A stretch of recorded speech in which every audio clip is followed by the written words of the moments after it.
Hey guys, welcome back to my channel, or if you are new here, then please do me a favour and hit that subscribe button. So Browns OTAs, off-season team activities are underway.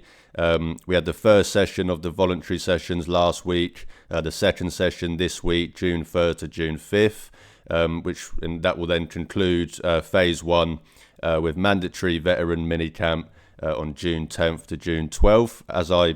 As I've mentioned many times, last week's session, this week's session are voluntary. That final session on June 10th to 12th to end phase one is mandatory. So if you're going to moan about guys not being there, moan during that period, because that's when you should be moaning, when it's mandatory, and that's when there might actually be an issue. But, you're always going to hear a wild variety of reports coming out of the Browns OTAs every year, because that's just the nature of the off-season workouts.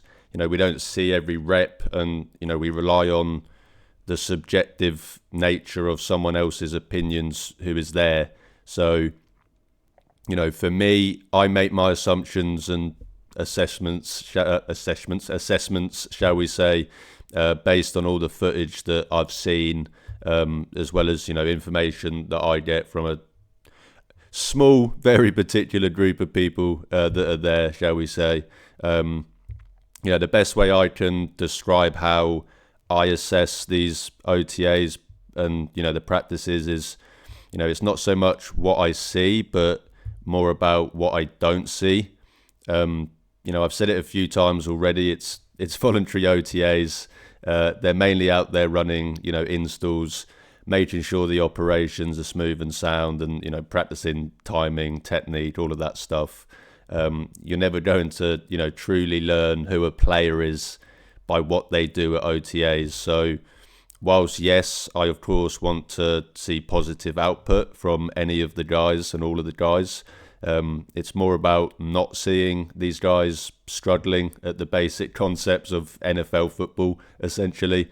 If a rookie quarterback can't run the operation in OTAs, then we have a problem. If a wide receiver can't run the right route in OTAs, we have a problem. If an offensive lineman can't line up onside in OTAs, we have a problem. You get my point. As I said, yes, I want to see positive output and positive traits being shown from these players, but it's more so I don't want to see these guys looking out of depth during what is, arguably the easiest part of their NFL playing careers. So let's start with that, I suppose. Have I seen anything from any of the Browns rookies or any of the other players really that, as I mentioned, things that I didn't want to see during OTAs? Honestly, no.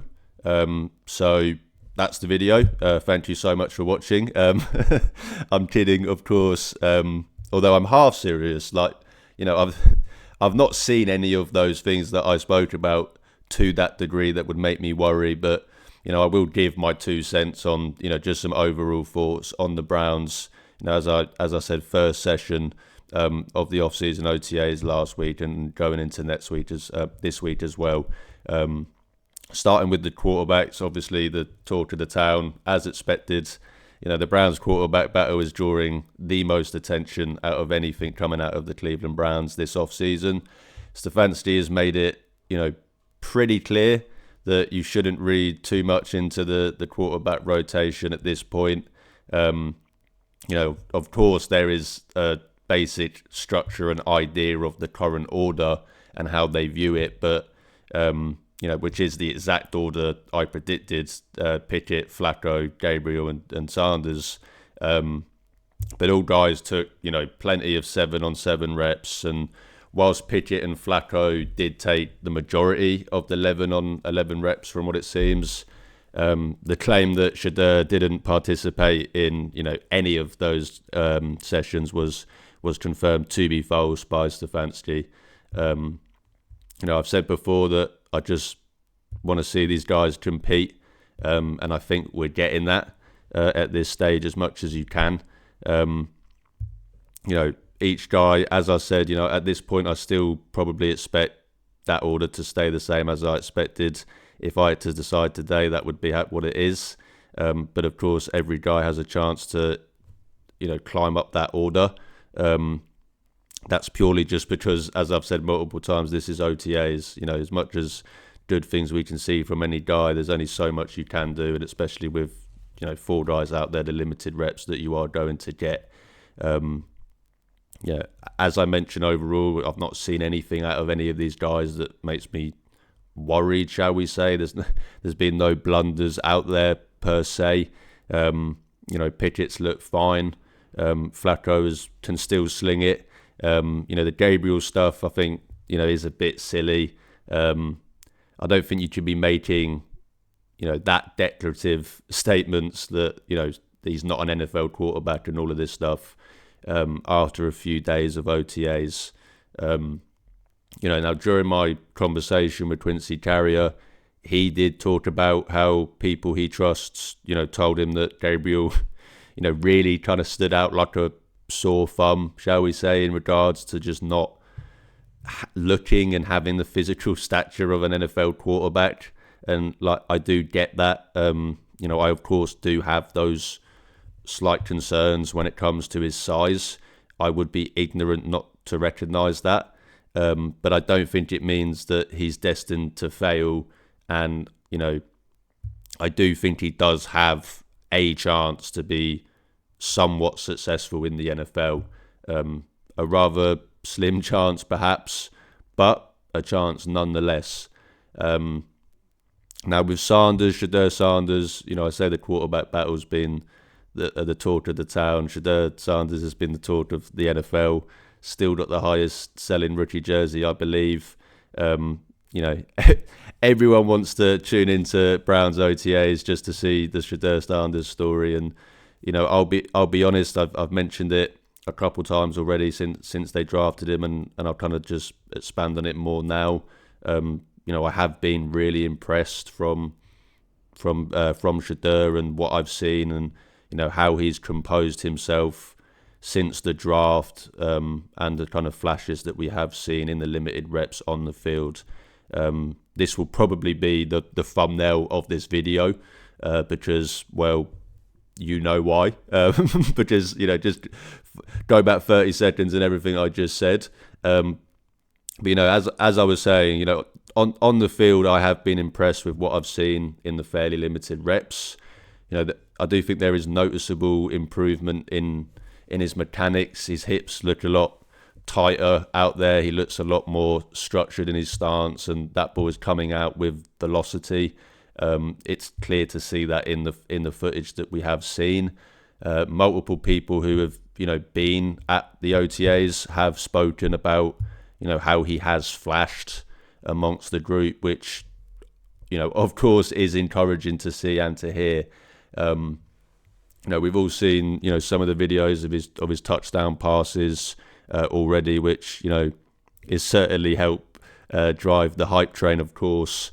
In terms of how he's composed himself, there's not really anything not to like about him based off how he's come across, in my opinion. He seems polite, he's willing to learn, and he speaks humbly as someone who clearly was well and truly humbled. It is encouraging stuff. As I'll keep saying, it is voluntary OTAs.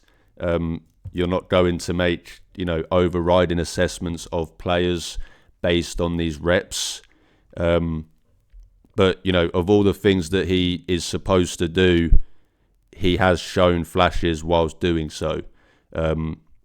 More than you want to see out of a 5th round quarterback at this stage.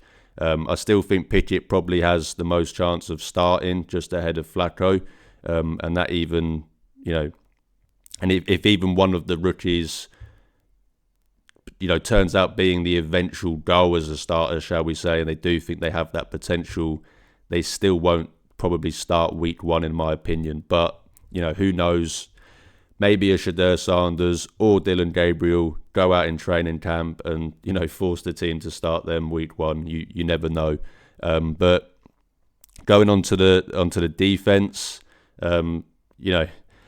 everything I say about OTAs and how kind of, you can't really make that much judgment from it. That just applies tenfold, shall we say, to defense. It's even harder for defensive players. It's not really set up, these 7v7 and 11v11s, to kind of showcase the defense. But, from what we have seen, I've kind of already spoke about it, but, the Mason Graham stuff during, obviously, mini rookie camp was silly. Plenty of stars are thrown up during a practice session. The videos of him claiming he's unathletic and fat were funny. He was the third best player in the draft for me this year for a reason. The tape speaks for itself. I expect him to be a day one impact starter, and I've seen nothing from him during the off-season program so far that would suggest otherwise. I'm sure everyone's seen the clip of him, getting a tipped ball off a Gabriel throw that leads to an interception in 7-on-7s. Arguably might be, people might say that's more of an indictment on Gabriel, but you got to be there to make the play. And from what I've heard from people, he does look the part physically out there. So I have no reason to have any concerns about Mason Graham right now. As I said, I expect him to be a day one impact starter for the Browns as a rookie. Carson Schlesinger has also looked pretty solid during OTAs from everything I've seen and heard, and is another guy that I expect will probably be a day one impact starter. Of course, it's more likely now with the JOK news and him being out for the season. Everyone was surprised when the Browns took him at 33, including myself. And he might very well end up not only being one of the most impactful players from the Browns rookie class this year, but also he might have the most snaps played of any rookie next season as well, including Mason Graham. So excited to see what Carson Schlesinger can do in brown and orange, of course. I expect the Browns defense to be good overall. This is why I push back on claims that the Browns have the worst roster in football. Don't get me wrong, I'm not going to sit here and claim it's one of the best by any means. But I think the Browns defense is going to be too good for them to be the worst team in football. Call me optimistic, but I think this defense has a chance to be elite. We saw what it could do a couple of years ago, and whilst, yes, they took a step back last year, you could argue, and I would argue that the defense was the least of their problems. They've added Mason Graham, a legitimate partner next to Myles Garrett on the interior. He offers every down ability and high-end pass rush potential. Not to mention, Mike Hall coming back from injury and the addition of Malik Collins, who both also bring, pass rush upside even more so on the interior. They've added good depth pieces in that edge room as well to go along with, the impressive group of young guys they already have in Isaiah McGuire and, Alex Wright. Any long-term subscriber of mine will know how much of a Isaiah McGuire fan I am. The cornerback room is always going to be an above-average room when you have Denzel Ward on your team. He is a certified stud. He was a top 3 corner in football last year, in my opinion. I've never really understood the kind of negative discourse around Ward. He's a legitimate number 1 corner in the NFL, and I'm happy he's on my team for sure. Both Emerson and Newsome took a step back last year. And whilst that could, of course, repeat itself next year, I do expect them to, at least somewhat bounce back. And pair that with, Denzel Ward, everything I just said about him, and that is a very good cornerback room. We've seen what that cornerback room can be. Safety obviously has the biggest question mark, but, I do feel a lot better about the pairing of, whoever wins the battle out of Damon Kazi and Rayshawn Jenkins with Grant Delpit than I did about, last year's pairing. Maybe that's just me being biased because, I think that Juan Thornhill is not only a fucking idiot, but was well and truly terrible for the Browns. But I'm still convinced. As I said, I expect the Browns defense to be far too good to be the worst roster in football. Pair that with a good run game potentially, and maybe, just maybe, some competent quarterback play, and the Browns will win, more games than people expect them to next year. Speaking of the run game, Quinshon is going to be really, really good, I think. Again, it's OTAs. I always have to preference, what are we seeing out of running backs? We're not seeing that much. But, he just looks the part out there. He is a big guy. He looks like a bell cow NFL back. I said it when they drafted him. He's your number one running back next year. I have no doubt about it. And everything I've seen so far from him just furthers my belief in that. Cannot wait to see him playing that season. Haven't seen that much from Dylan Sampson, but, from what I have seen, he does look as explosive as advertised. Pair that with Quinshon, and I do think they'll make a good 1-2 punch for the Browns. And, if that is the case, then that is a great situation to be at running back with both of them, on rookie contracts for 4 years. I've moaned about the Browns' run game constantly over the last couple of years. They need a run game for this offense to operate. You need a run game when you don't have a quarterback. So I'm happy that they've addressed the position as aggressively as I wanted them to. I was a big draft 2 running backs guy headed into the draft, and of course they came out with 2 guys that I do think have the potential to be great for this team. So I expect the Browns' run game to make a significant leap forward next year, with the addition of obviously Judkins and Sampson. But that does, of course, coincide with the offensive line having to get better.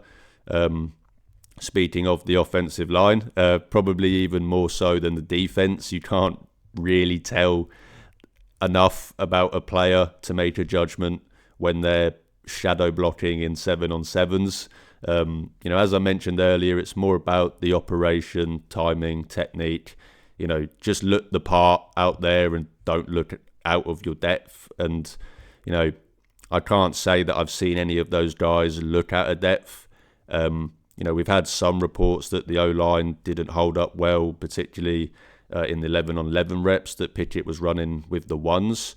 But, you're only going to get bad reports out of the offensive line during this period of OTAs. You're not reporting on how good an offensive line looked during 11-on-11s with no pads. And, so if there are any reports, it is always going to be negative ones. So that kind of, small of a report, shall we say, doesn't necessarily worry me. Now, I'm not saying, from what I've seen, I think they're going to be good and return to glory next year. That's kind of the whole point. I just can't make that judgment yet from what we've seen so far and at this point of the off season. But one thing I will say is that DeJuan Jones looks a lot slimmer out there, and doesn't seem to be limited in any capacity, of course, coming off of his injury, which is great news. Of course, if he's ready to go, fully healthy week 1, we know he's got the talent. We've all seen it. It's just about consistently stacking games and staying injury free and playing at a consistent level. A more slimmer and agile DeJuan Jones should increase the chances of achieving that. So, hopefully it's something we can see him maintain. The Browns have a lot of questions at offensive tackle, especially in the long term. And, DeJuan Jones could answer at least one of those questions next season. In terms of the pass catchers, finally, Jerry Jeudy, of course, carrying the load out there, getting the majority of the highlights and the catches. Great footage of him, catching a lot of passes from Flacco. If Flacco is the guy that ends up starting, I'm sure that Jeudy will rack up some yards. We could have probably stopped with the Luke how do you pronounce it? Florea. or Floria. I'm really terrible with names. If anyone that is subscribed to me for a decent amount of time will know by now. But we've got to stop with calling Luke, shall we just say, the Nets Trooper Cup. You know, I know this is like mainly a joke and it is only a few people saying this, but, you know, let's not put any expectation that is needed to be on this guy. You know, I'm rooting for him, but come on, let's be fair to the guy. You know, Deontay Johnson and David Njoku not attending, of course, gathers stories. People write about that, along with Miles. You know, as I said, with Miles, I'm not exactly bothered. It's voluntary OTAs. You know, these guys are veterans. I don't really read too much into it. As long as, you know, they're there when they're supposed to be there, and are productive, then, you know, I don't care if they turn up to voluntary OTAs or not. It doesn't have an impact, in my opinion. But one bonus of Njoku not being at OTAs is that we have seen quite a few of Harold Fannin. And obviously, you know, still my draft crush, still convinced he'll be good in the NFL. Please, Harold, please. But, you know, as I said, overall, there's not so much you can gather at this point in the off-season. You know, we've had one voluntary OTA session. We have another one this week. Hopefully get to see, you know, more reps out of the rookies, especially in that quarterback battle. Because in the end of the day, you know, if Flacco wins the job, whilst that might be a good thing in a very, very short term, that doesn't give you anything long term. You know, best case scenario for this quarterback battle is that one of the rookies win the job. So hopefully, you know, they can get as many reps as they can during these OTA sessions. But overall, not seeing anything really to be concerned about. Again, not seeing anything to be overly excited about and make me come on here and say that the Browns are going to win the Super Bowl next year, because it's voluntary OTAs. But, you know, we've seen plenty of guys go out there and completely bottle OTAs, Jamarcus Russell. So, you know, if you don't have that, then, you know, you can't complain too much, shall we say. I did actually almost forget about making this video because I am an idiot who's far too busy. So shout out to Giovanni Ruiz for reminding me with the video suggestion.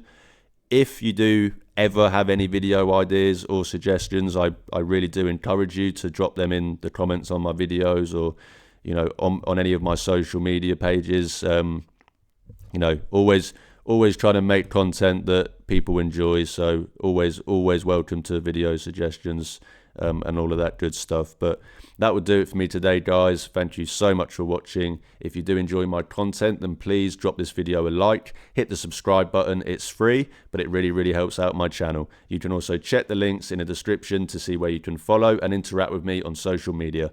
As I always say, I'm trying to build a community of Cleveland Browns fans, and even if that means I only get to talk to one fan a day, I'm happy, because I'm talking Browns football with the best fan base in the world. Thanks again for watching, guys. Have an amazing rest of the week, but most importantly, go Browns.